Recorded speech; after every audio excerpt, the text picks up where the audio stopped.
All right, Naureen Chaudry Fink is with the Soufan Center. She's the executive director. She previously served as the senior policy advisor on counterterrorism and sanctions at the UK's mission to the United Nations. Hi, Naureen. Good to talk to you again. Great to be back, Dana. Nice to be here. The last thing I expected to talk to you about was sanctions, but since I have you, are they working? There's a lot of different debate whether Russia's feeling the pinch. I think the question will be, is the pinch worth it to them? I think they certainly are feeling the pinch. We're seeing that in the reactions and statements, but I think a lot of these sanctions were predictable. And I think that unfortunately, we are not seeing a cessation in the hostilities. So I think the bigger question will be, is the pinch worth it to Russia? And it seems at this point that it is. Yeah, I mean, even as we're speaking today, I think Nike has announced they're leaving, another electronics firm out of Europe. I mean, there's a couple of thousand now firms that have left. And of course, there's all the sanctions as it relates to the transportation of goods that made headlines this week to Kaliningrad. That's right. Across Lithuania. So there's a lot going on. Look, I want to talk to you about foreign fighters. That was the premise of the interview. Sure. But before we get to that, you've written, Moscow now seeks to stoke the flames of transnational far-right extremism and violence in support of atrocities it's committing in Mariupol and elsewhere throughout Ukraine, rather than fighting against neo-Nazis. And that's been, President Putin's sales pitch domestically. Putin has been supporting far-right extremists, including white supremacists, for years. Russia has nurtured neo-Nazis and used mercenaries and other extremists to wage a separatist war in Ukraine, while also seeking to execute Russian foreign policy abroad. I mean, there's a lot in there.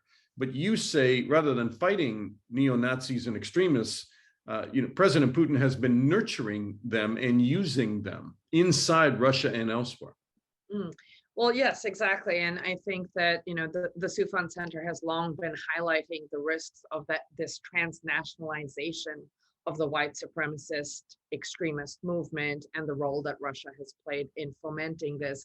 As you know, the Russian imperial movement is really the only sort of extreme far-right white supremacist movement that is designated by the United States.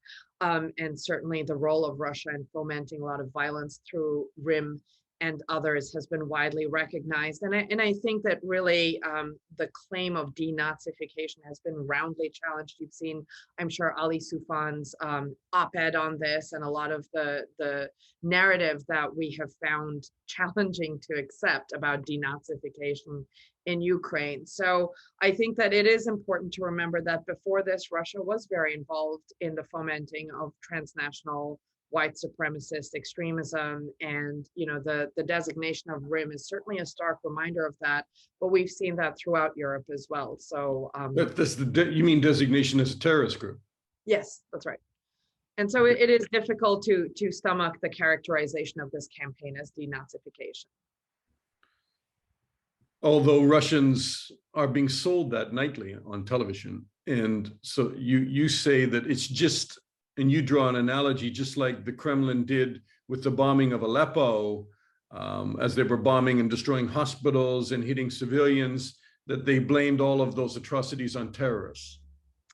And it is difficult when the channels, I think, for information are very limited, as they are in Russia. We've certainly seen the intimidation to journalists. We've certainly seen, let's just say, restrictions on the expression of free opinions and any counter narrative to what the government is putting out. So it's not surprising. We know that anti-Nazism and the Second World War is a very emotive topic in Russia. We know it's a great rally around the flag narrative. We have our own in this country, and so we know that the challenge in that information environment is that it's very hard to bring any counter narratives to bear, right? So are they, by the way, you use the term restrictions. I mean, you mean like the boot on the throat of free. I mean, the clamping down on any opinion that isn't government sanctioned. Tragically so. Yes. Do you say that foreign fighters are being used by both sides? I mean, in the conflict, because originally we heard a lot about that the Russians would bring Syrian fighters. Did they, Right. do you think, and how big a factor is it?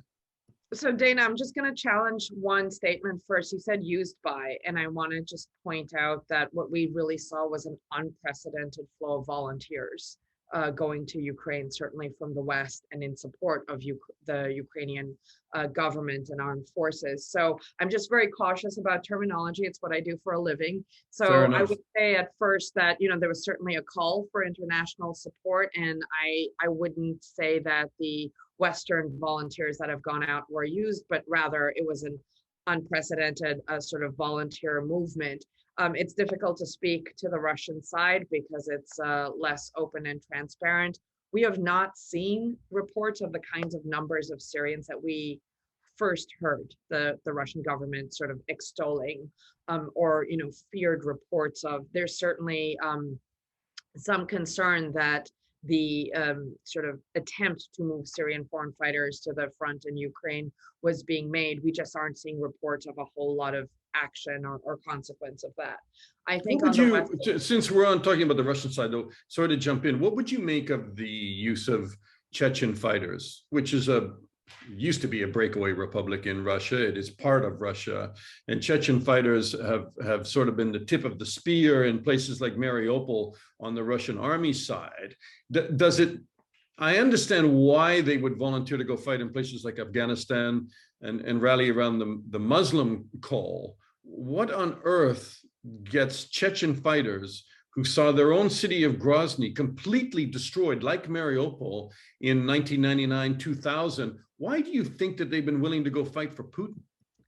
I wish I knew. It's hard for me to put myself in that mindset, except that I think, we are also, I think it's important to remember that for a lot, this is also an anti-Western conflict. They may not necessarily always make common cause with Russia, but they may make common cause against others. And I think sitting where we do, the narrative feels very clear as who's fighting whom.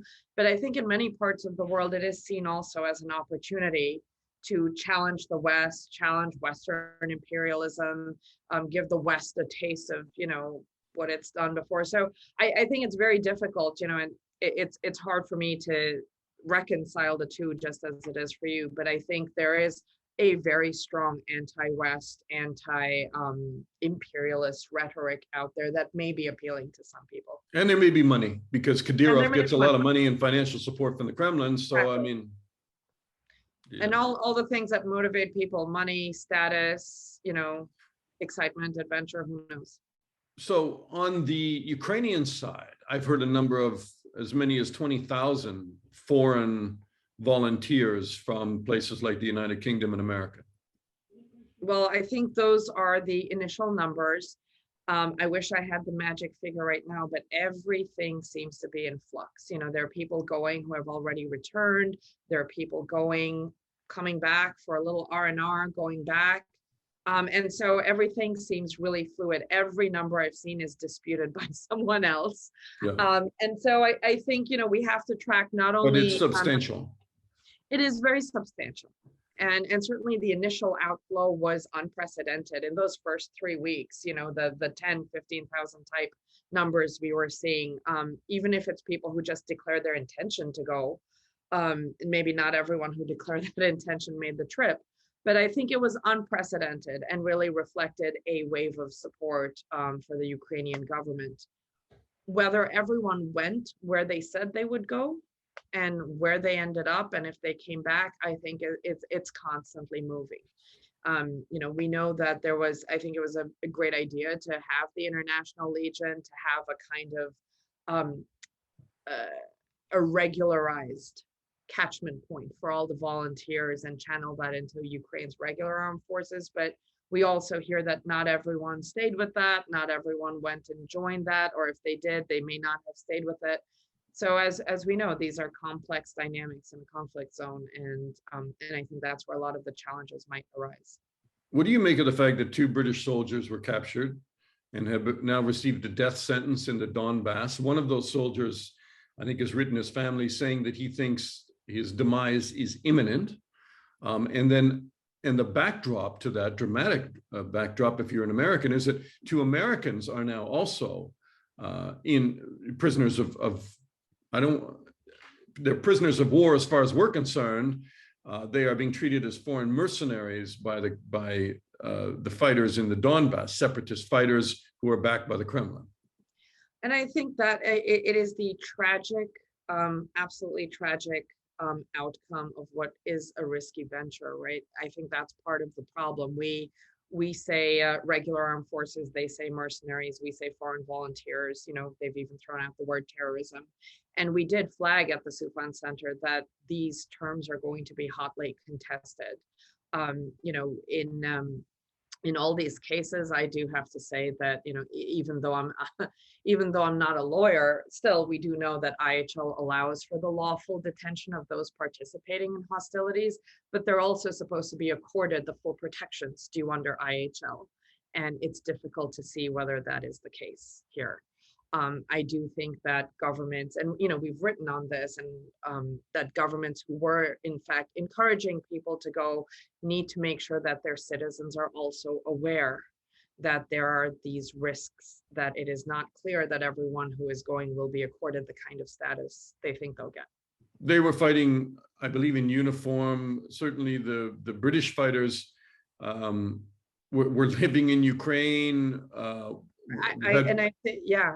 think that's exactly the challenge. I mean, all reports suggest that they were resident in Ukraine before, that they were part of the uniformed armed services, and should be afforded under the Geneva Convention all the rights of a prisoner of war. You can't sentence them to death. All detainees should be accorded the full protections of IHL. And certainly those that are reportedly there before the conflict and in the regular armed forces. And, you know, there should be evidence that is able to prove that, certainly in these cases, should absolutely be accorded all the protections under IHL. What do you make of the Kremlin's argument that this is the Donbass? These are separatists within the Donbass that are holding them and will carry out the death sentence, and the Kremlin trying to distance itself from how these prisoners are going to be treated ultimately? It's hard to have it both ways. You're either influential in the region and helping people, and therefore you have leverage, or you're distant. I think that there should be, they know that they can bring pressure to bear to enforce IHL. If they really are concerned that these are combatants that they are detaining, they should give ICRC full access and observe all the IHL protections that are due. And they should, you know, if Moscow is as influential in the region as they claim to be, and it's their sphere of influence, then they should be influencing them, and publicly so, to ensure those protections are met, which we are not seeing. How should the West react to what could be a death sentence on the British soldiers in custody, and possibly on the Americans that are being held, which is still in play right now? And I understand it's sensitive. I mean, it's difficult for me to really say. I mean, besides, it's hard to know, right? Whether it's more sanctions. I mean, we're already trying. Would you say, you know, caution to you, because Ukraine holds also many prisoners of war, and how they are going to be treated is just as important to the Russians as it is to the West and to Ukraine. Yes, but I don't think that the West should get in the business either of encouraging the Ukrainians to mistreat detainees in a tit-for-tat war either. I mean, if the separatists and the Russians or other forces are mistreating detainees, it does not change the obligations on the government of Ukraine and its parties to also uphold IHL. So I would be very cautious. I think absolutely Russia should be aware that, you know, they have folks on the ground there, they have detainees, but I think that's why it is so important that Ukraine has made every effort to show that its trials and its prosecutions are under, you know, all observing due process, upholding IHL. I think the implicit, you know, risk is there that, you know, Russian detainees could face similar challenges, but I don't think that the governments of the US or the UK should, you know, encourage Ukraine to lower the standard of protections on IHL that it's obligated to uphold. Right, but I mean, Ukraine would be encouraged by the West to treat prisoners properly. Yes. And would you consider it to be a war crime? I understand you're not an international lawyer on this, but would you consider it, should the West consider it a war crime if these combatants who were in the Ukrainian army, who were deploying as part of the army and should be afforded the protections under the Geneva Convention, if they are put to death? I'll have to, I think it is a crime. I don't know if it's a war crime. And I have not seen the evidence, or I haven't seen the, the paperwork about the individuals and their time in the armed forces. I think there are a lot of war crimes piling up in the conflict. And I think that I honestly can't speak to whether it'll be a war crime. But I think there are a lot of, but I think there are a lot of war crimes piling up that will require investigation. That's for sure. And wait till we get into some of these cities that are, virtual rubble right now, and find out what had been going on in there, as we found out, in places on the edge of Kiev and in Mariupol, where there could be 20,000 dead in Mariupol alone. And, this is why I think it's so important that we continue to support the ICC and continue these investigations and make sure that perpetrators are held accountable. We have sometimes varied in our support for the ICC in the United States. And I think it's really important that we make sure that the US and the UK and others have supported this kind of atrocities investigation advisory group at the ICC and other mechanisms like that. I think it's really key that these are sustained, like the support for these kinds of mechanisms is not only sustained and resourced, but actually granted the kind of political momentum to hold perpetrators accountable. Naureen Chaudry Fink with the Soufan Center. Thank you so much, Naureen. Thanks very much, Dana.